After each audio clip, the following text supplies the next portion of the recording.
So with that kind of understanding about what's going on socially, psychologically, within our programs, we need to talk about it. So what? So what can we do about it? I overheard a conversation, I eavesdropped on a conversation around the keynote speech, and maybe this was a comment made by someone in here, so forgive me if I am paraphrasing, but I heard someone say, I feel like programs are just getting tired of the fight about technology with parents and students, and so are just starting to give them more and more access. And that is definitely not a guided re-entry into the technological world of just, I'm just tired, right? And so here. And what we don't want is for anyone to say, oh, we saw this great presentation, this outstanding presentation in NATSAP, and so let's go back and let's introduce iPhones to our students, or cell phones to our students. What we need to do is really is to guide this. So how can we do that? And there are, I guess, 3 pillars of an approach when we think about creating a programmatic facet, taking a step toward introducing technology to students, when we are kind of processing how technology has, is, and will affect students. And please notice that this is a continual loop as growth is in lots of different facets, not just in technology, and it feeds into itself. So this will continue to work if we are able to guide students in how to do this. And so in order for them to learn to become users of moderation in technology, when we're thinking about how to create interventions or techniques, we need to be able to ensure that first, our interventions are developing a mindful intent. It wasn't a coincidence that we began this process together with setting some intentions, with being mindful. Heather spoke about the difference in the grocery store, or I'm sure you all have seen or maybe been the person who goes to Walmart and walks up and down the aisle to see what they need, right? As opposed to going there because they need a spatula. And that's the difference between mindful intent and not being mindful in your intent. And so we need to be able to first model, then structure and scaffold, and then remove that scaffolding slowly to help the students develop these habits and eventually self-govern with technology. There needs to be gradual access. We've experienced often students' first visit home, the wilderness. They've been with us for a few months. They get to go visit home, and the parents, the feedback is, oh, Johnny was much more mature, spent more balanced time with family and friends, and then often at the end, but the gaming is still an issue, right? Because they went from restricted or limited access to technology to home, which is often just whatever you want. And so we haven't had time to develop this, and we need to work through with gradual access this process so that they are learning a bit at a time how to self-govern. Finally, there needs to be a metacognitive reflection, right? Metacognition, how we thinking about how we think, how we learn, how our thinking affects us, how our use then of technology affects us. We need to, in our program, set up the time and space and the structure and the guidance in order to lead students through this reflective process and have that then feed into their goals, their plans. And so we're going to talk about these briefly, one at a time.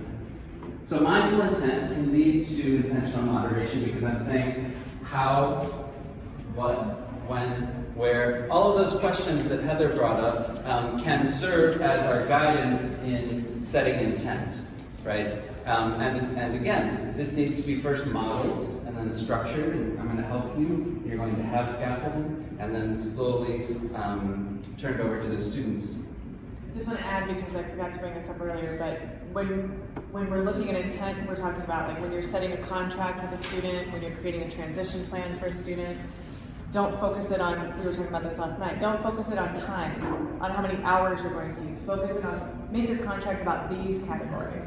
And then when you sit down with them, you're reflecting on these categories, not not the stop clock or the stopwatch of how long they were on the screen. Sure. Although time can be one small component in the when category. And so, you know, in the classroom, as an example, students, we are going to do some research in order to defend your hypotheses. We're going to the computer lab. We're going to use the computers for 45 minutes. I'm going to mandate that you use these 3 websites in order to do your research. And I'm going to let you know that if you are off of these 3 websites, then you're done researching, right? So that's that modeling of setting intent, because the students will, if they go to the research lab without having that intent set for them at first, the first thing that they do is get on their Gmail and start, you know, shooting out emails to their parents. So we need to model and structure this as we go through this intention setting exercise of who, what, when, where, and why do I plan to do this. We have been mining outcome and data about how effective our technological reintroduction process is based on the students' input and how they feel about it. We're also asking parents. And that data is really, really useful, but some of the quotes, some of the anecdotal evidence that the students provide for us is revelatory in kind of this area of mindful intent. And this student, I won't read the whole thing, but it dealt with why I was using the screen so much. And so this is a reflection of that student going through that process of saying, how am I going to use this, and why am I going to use this, and being intentional about it, and learning that previously he had not been intentional about it because he was using screen time way too much and way too often and for reasons that weren't intentional. So as Heather mentioned, we titled this From Solos to Snapchat because that's the progression. It can't just be a jump from 0 to 100, but there's a progression of access, a gradual structuring of access. And so, as an example, when students arrive from wilderness orientation period, we intentionally say, here's an iPad, it's not connected to the internet, and you check it in at night, check it out in the morning, during the academic day, right? It's fairly restricted use of technology. And then, as they continue through this process, then maybe they need to get your iPod, right? We have content guidelines, of course, for the iPod. And then you get intranet and then limited internet that's supervised, that you sign up for, et cetera, et cetera. So there's this gradual introduction to technology so that they don't become binge users because they haven't had access to it. Again, a quote, right, and this reflects that gradual access. Having my phone my last quarter, and I was able to use it for up to 3 hours a day. That's that structured gradual access that we incorporate into our transition program. And then we need to, when we're looking at introducing technology, guiding students, and making this process kind of muscle memory, instinctive for them, it eventually may become even subconscious. They don't realize that they're doing it, but they're doing it. Create time, place, and guidance for this metacognition. And the nice thing is that we can use the same questions that we use to set intent as our evaluation rubric. Right? So last week, how did you use technology? Right? And we get them to reflect on that. With whom? What did you use it for? What content were you accessing? Why were you using it? Was it just to kill time? Was it to replace something social? Or was it to enhance certain social interactions? Where and when? And what needs to happen then is that this feeds back into the plan. Right? So you're assessing the outcomes through the actual intentions. Does that make sense? So we ask them the why. If they don't have any awareness about them being bored or lonely or anxious, do you give them multiple choice on what to think? That's a good question, kind of, but it's also, that's part of that process-based scaffolding. Where is that student in his or her awareness of why they're using it? That speaks to the need for integrated information, right? So that the clinical team or the therapeutic team knows what the academic team or whomever is doing so that they're able to provide that student with some insights as to why were you really doing this. Do you mainly use this as a clinical process for insight with a student, or do you base your amount of scaffolding on the answer? So if they have more of a plan, do you give them more access, and if they don't have a good answer, do you restrict it? That's a great question. I would say both. I would speak more academically that the students will meet with their advisor each week and run through this, and then we lay that next to, so let's look at your grades in this perspective, right? Let's look at your family communication in this perspective, so that does inform then what comes next, what's the plan. And since it's scaffolded, right, we start off, we kind of help, we sort of create the plans for the students, right? And that, as they move through that process, then they're making suggestions, we're guiding that, and eventually they're able to plan for themselves.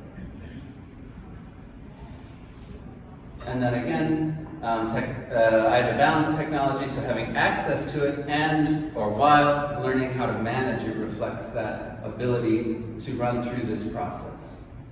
Okay, so this is sort of a process for the students to learn, but it's also a process that we need to go through when deciding how are we going to guide the students, how are we going to reintroduce technology. I do want to point something out to Steve's question.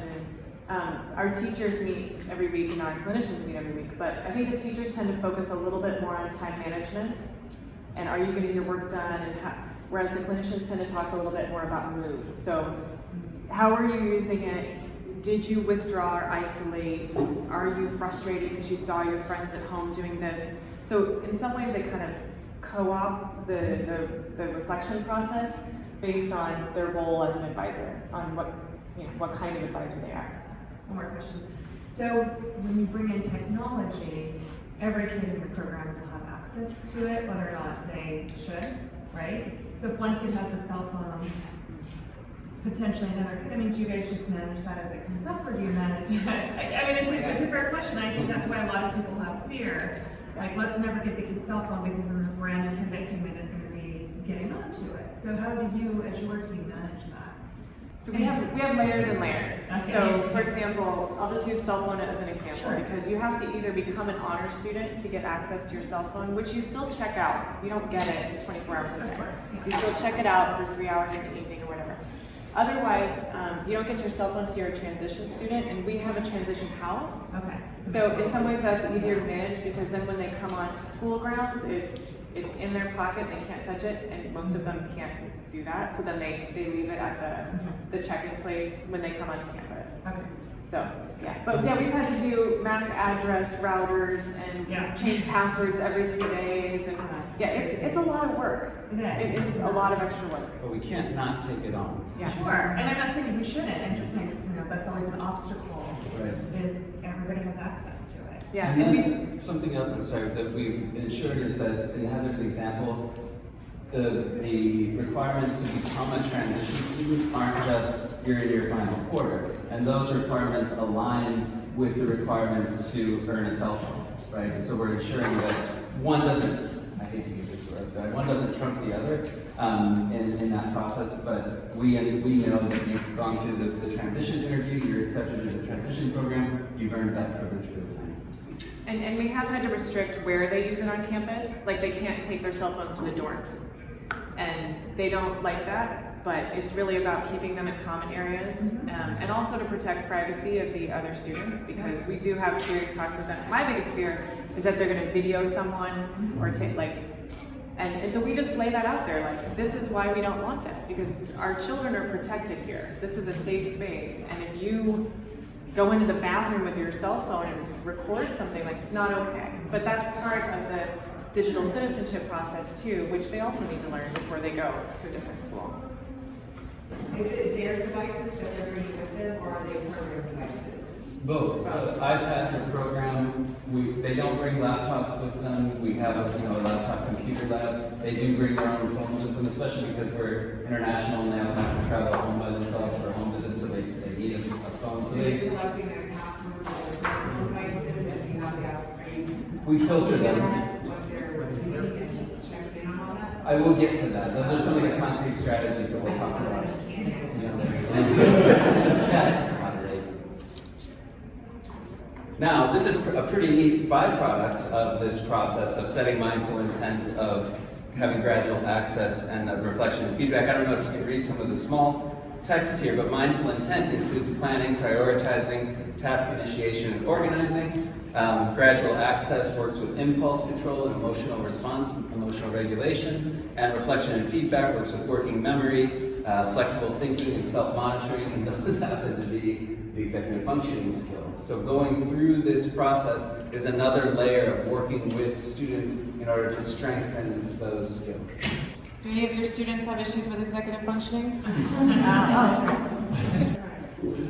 And just as a reminder, before we talk about some specific concrete strategies, that this is, the approach here is process-based scaffolding, right? We know where the student is, what they need, what their capabilities are, what their challenges are, and we're using that connection to collaboratively empower them. And that it's important to understand that phrase in the sense that I'm not empowering you by giving you this phone.